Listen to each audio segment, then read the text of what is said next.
Setelah Presiden Prabowo bertemu dengan Ibu Megawati di hari lahir Pancasila kemarin, hari ini muncul satu tindak lanjut dari Dasko dan Mensesnek yang katanya diutus oleh Presiden Prabowo untuk bertemu dengan Ibu Megawati di Tuku Umar atau di kediamannya. Dan ini sangat sesuai sekali dengan prediksi saya di video sebelumnya bahwa kedatangan Ibu Mega, kehadiran Ibu Mega di hari lahir Pancasila dengan Presiden Prabowo itu tidak mungkin hanya sebatas seremonial belaka. Itu adalah sebuah tanda politik yang sangat-sangat kuat sekali, dan makanya kemudian hari ini ada tindak lanjutnya. Jadi itu tidak mengagetkan karena ya memang beginilah politik gitu. Dan dalam pertemuan tersebut Dasko bersama Mensesnek ditemani oleh Mbak Puan Maharani, didampingi oleh Mbak Puan untuk kemudian berdiskusi dengan Ibu Megawati. Dan katanya ini ada satu pesan khusus dari Presiden, pesan yang sangat rahasia untuk Ibu Megawati, dan Ibu Mega sudah menyampaikan, memberikan jawaban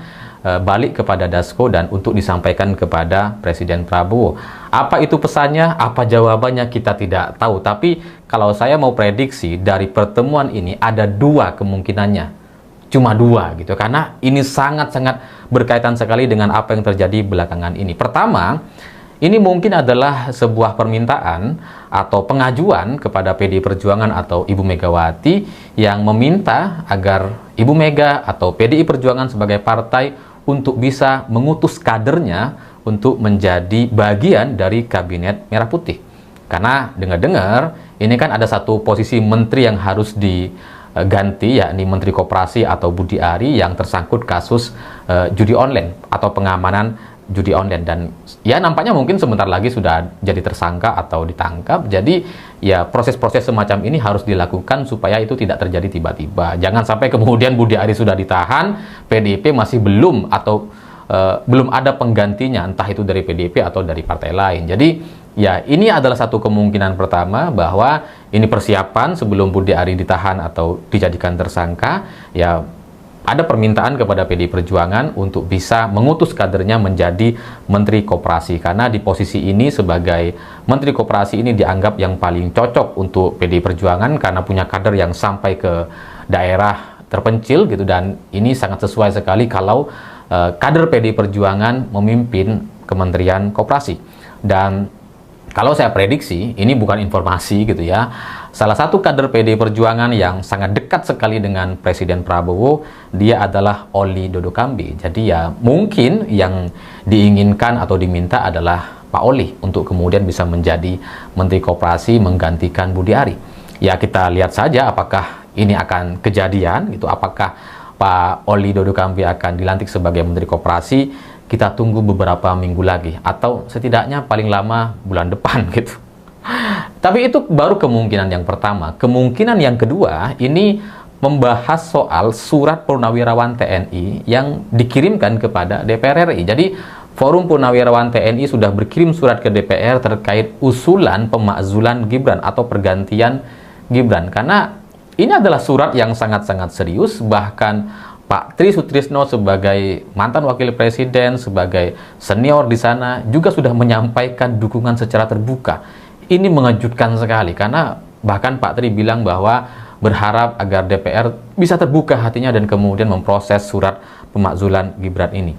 Jadi surat ini hari ini sudah ada di DPR, dan nampaknya setelah beberapa hari ini disampaikan, karena ini sudah dikirim pada hari Senin, hari ini ketika video ini dibuat sudah hari Kamis gitu ya. Jadi sampai sekarang belum ada respon apa-apa.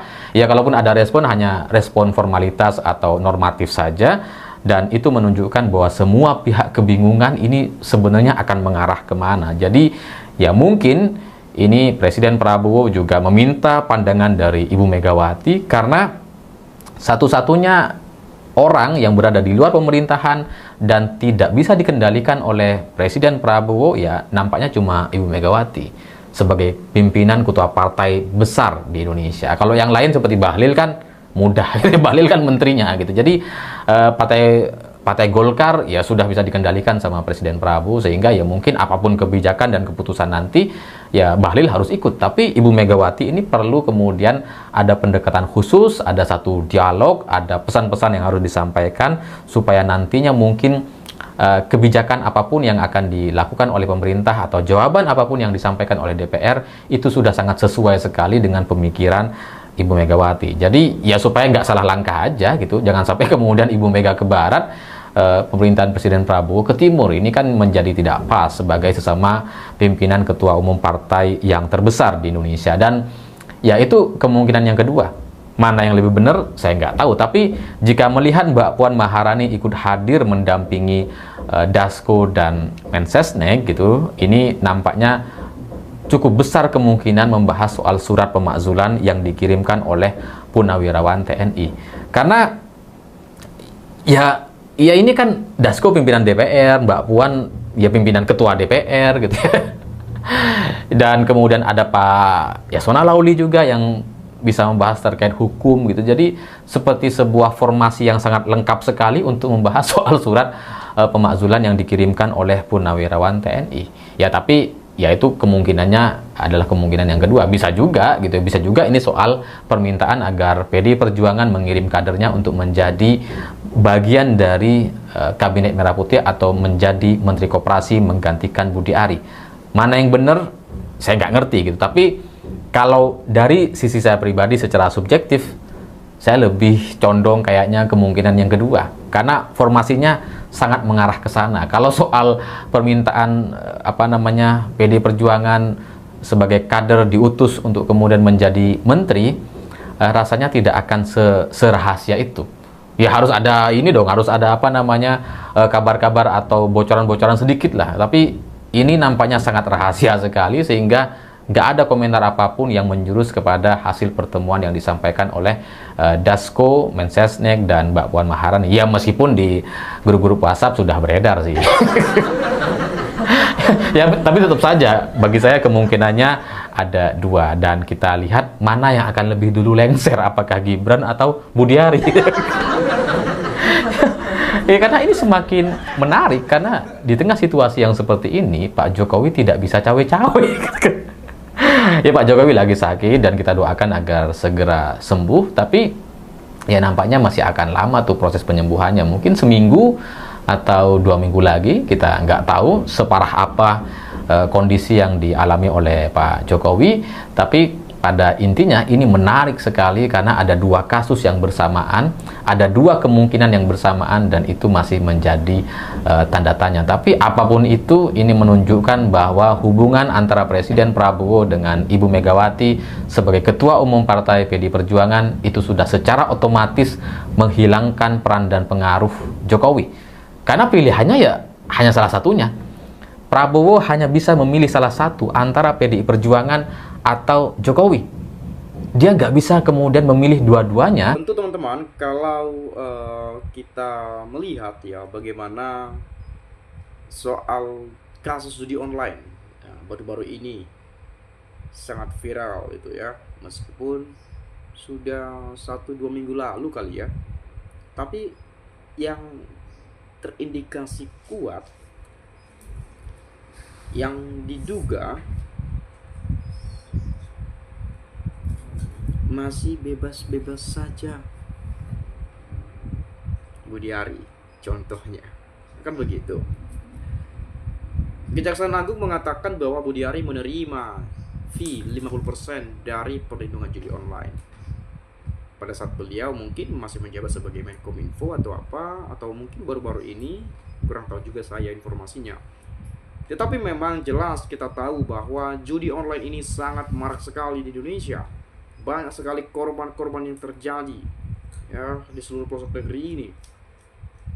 Dari mulai anak-anak sekolah, mungkin anak-anak kuliah, bapak-bapak, mungkin ibu-ibu juga ada, dengan diiming-imingi top up sekian menang sekian, top up sekian menang sekian, modal awal sekian menang sekian, dan seterusnya dan seterusnya.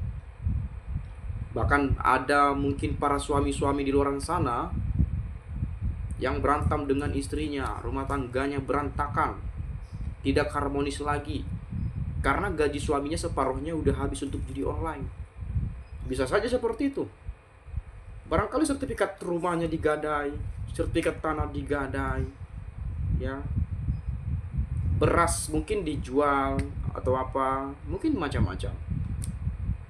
Sampai mungkin ada yang frustasi, ujung-ujungnya stres, gila dan sebagainya.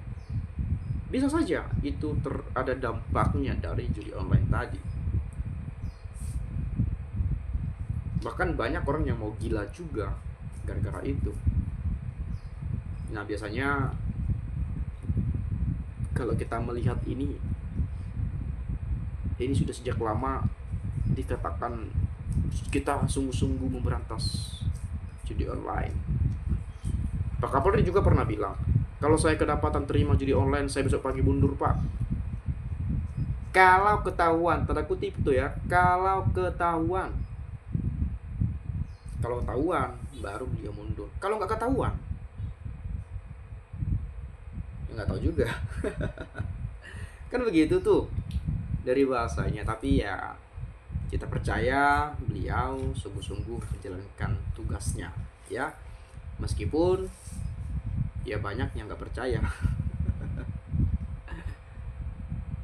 Judi online, ya. Projo, ya. Pro judi online itu ada tuh, banyak tuh di Google tuh, saya lihat. Budi Ari namanya jadi Judi Ari, itu ada komentar-komentar banyak sekali tuh. Mungkin saya udah pernah kali ya bahas ini di video saya sebelumnya ya. Nah, nanti teman-teman boleh cek saja lah, itu banyak sekali komentar-komentar itu. Ada yang mengatakan pro judi online, Budi Ari jadi Judi Ari, dan lain sebagainya. Dan banyak juga yang menginginkan ini diproses lewat kejaksaan agung saja daripada KPK. Banyak mengatakan seperti itu. Tapi yang jelas memang satu hal yang perlu kita harapkan, bahwa biarlah hukum di negeri ini ditegakkan setegak-tegaknya, ya, dilakukan sebagaimana mestinya tanpa pandang bulu, ya, dan lain seterusnya. Ya. Jadi kita teringat lagu Iwan Fals, ya, masalah moral, masalah akhlak, biar kami cari sendiri. Itu ada lagunya ya. Urus saja moralmu, urus saja akhlakmu, peraturan yang sehat yang kami mau. Kan gitu. Itu memang betul-betul dari suara rakyat, teman-teman. Jadi peraturan yang sehat itu yang kita mau. Turunkan harga, ya, secepatnya. Berikan kami pekerjaan. Jadi negara ini, pemerintahan ini, atau negara ini, pemerintah menciptakan lapangan pekerjaan agar rakyatnya bisa bekerja, kan begitu. Tegakkan hukum setegak-tegaknya, adil dan tegas, tak pandang bulu. Itu yang kita inginkan.